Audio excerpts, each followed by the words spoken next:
LPU ప్లేస్మెంట్ల రికార్డులు సృష్టిస్తోంది. Final year student 2.5 కోట్ల ప్యాకేజ్ పొందుతున్నారు. 1700 మందికి పైగా ఎల్పీయూ స్టూడెంట్స్ 10 లక్షల నుంచి 2.5 కోట్ల ప్యాకేజెస్ పొందారు. విద్యా విప్లవం ప్రారంభమైంది లవ్లీ ప్రొఫెషనల్ యూనివర్సిటీలో. తెలంగాణలో స్థానిక సంస్థల ఎన్నికలకు నోటిఫికేషన్ విడుదల కానున్న నేపథ్యంలో బీజేపీ హైకమాండ్ వ్యూహాత్మకంగా పావులు కదుపుతోంది. తెలంగాణ రాష్ట్ర బీజేపీ అధ్యక్షుడిని నియమించేందుకు కసరత్తులు చేస్తున్నట్టుగా తెలుస్తోంది. ఈ నెల 30న నామినేషన్లు స్వీకరించే అవకాశం ఉంది. అధ్యక్ష రేసులో ఎంపీలు ఈటెల రాజేందర్, ధర్మపురి అరవింద్ ఉన్నట్టు ప్రచారం జరుగుతోంది. సో తెలంగాణ బీజేపీకి నూతన అధ్యక్షుడు రాబోతున్నట్టుగా తెలుస్తోంది. ఈ నెల 30న నామినేషన్లు స్వీకరించనున్నట్టు సమాచారం. పూర్తి డీటెయిల్స్ అందిస్తారు మా కరెస్పాండెంట్ వెంకటేష్, ఢిల్లీ నుంచి జాయిన్ అవుతున్నారు. వెంకటేష్, చెప్పండి, ఈటెల రాజేందర్, ధర్మపురి అరవింద్ ఇద్దరి పేర్లు ప్రధానంగా వినిపిస్తున్న పరిస్థితి. అయితే అరవింద్ కొంతవరకు కేంద్రంలో ఎక్కువగా ఉండాలి, అటువైపు ఫోకస్ తనది ఎక్కువగా ఉండాలనే ఒక వాదన వినిపించింది. ఎవరికి ఎక్కువ అవకాశాలు ఉన్నాయి? మీ దగ్గర ఉన్న వివరాలు ఏంటి వెంకటేష్? చాలా రోజుల నుంచి తెలంగాణ బీజేపీ అధ్యక్ష పదవి ఎవరిని వరుస్తుందన్నటువంటి చర్చ జరుగుతోంది. దాదాపు సంవత్సరం కిందట అకస్మాత్తుగా బండి సంజయ్ ను తెలంగాణ అధ్యక్ష బాధ్యతల నుంచి తప్పించారు. ఆ సందర్భంగా కిషన్ రెడ్డికి తాత్కాలికంగా నాయకత్వ బాధ్యతలు అప్పగించారు. సో అప్పటి నుంచి కిషన్ రెడ్డి ఈ నాయకత్వ బాధ్యతలను మోస్తున్నారు. సో ఈ నేపథ్యంలో మొత్తం ఒక పర్మనెంట్ గా ఒక ప్రెసిడెంట్ ఉండాలని అధిష్టానం భావిస్తోంది. సో ఆ నేపథ్యంలోనే కసరత్తును ముమ్మరం చేసింది. ఈ నెల 30వ తేదీన బీజేపీ తెలంగాణ అధ్యక్ష పదవికి నామినేషన్లు స్వీకరించేటువంటి అవకాశం కనబడుతుంది.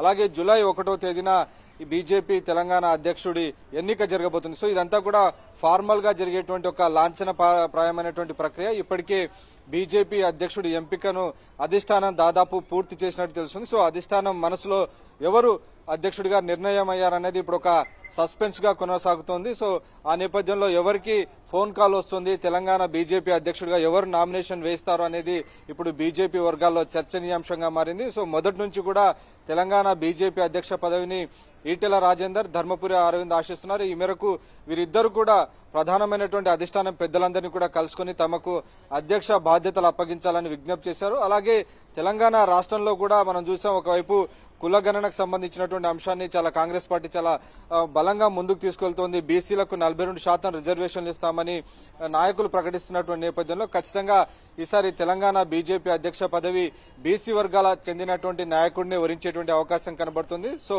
మున్నూరు కాపు సామాజిక వర్గం నుంచి ధర్మపురి అరవింద్ ఉండగా, ముదిరాజ్ సామాజిక వర్గం నుంచి ఈటెల రాజేందర్ ఉన్నారు. సో ఖచ్చితంగా వీరిలో ఎవరో ఒకరిని బీజేపీ అధ్యక్ష పదవి వరుస్తుందనేటువంటి ఒక ప్రచారం అయితే జరుగుతుంది. వీరితో పాటు ఇంకా అనేక మంది పేర్లు ప్రచారంలో ఉన్నప్పటికీ ఈసారి బీసీలకు అధ్యక్ష బాధ్యతలు కట్టబెట్టేటువంటి అవకాశం ఉంది. బీజేపీ శాసనసభాపక్ష నాయకుడిగా మహేశ్వర్ రెడ్డి ఉన్నటువంటి నేపథ్యంలో, సో రెడ్డి సామాజిక వర్గానికి అక్కడ అకామిడేట్ చేసినటువంటి నేపథ్యంలో ఈసారి మాత్రం బీసీలకు ఇచ్చేటువంటి అవకాశం ఉంది. సో ఈ నెల 30వ తేదీన శోభా కరంలాంజే హైదరాబాద్ రాబోతున్నారు రిటర్నింగ్ ఆఫీసర్ గా. ఆమె నామినేషన్లు స్వీకరించి జూలై 1వ తేదీన ఈ లాంఛనంగా ఈ ప్రక్రియను ముగించబోతున్నారు. సో జూలై 1వ తేదీన బీజేపీ అధ్యక్ష పదవికి సంబంధించి ఎవరిని వరుస్తుంది అనేది మనకు అధికారికంగా తెలిసే అవకాశం ఉంది. ఒకవైపు స్థానిక సంస్థల ఎన్నికలు 3 నెలల్లో కంప్లీట్ చేయాలని తెలంగాణ హైకోర్టు నిన్ననే ఆదేశించింది. కాబట్టి ఈ ప్రక్రియనంతా కూడా చాలా వేగంగా అధిష్టానం ముందుకు సాగిస్తోంది. ఓకే వెంకటేష్.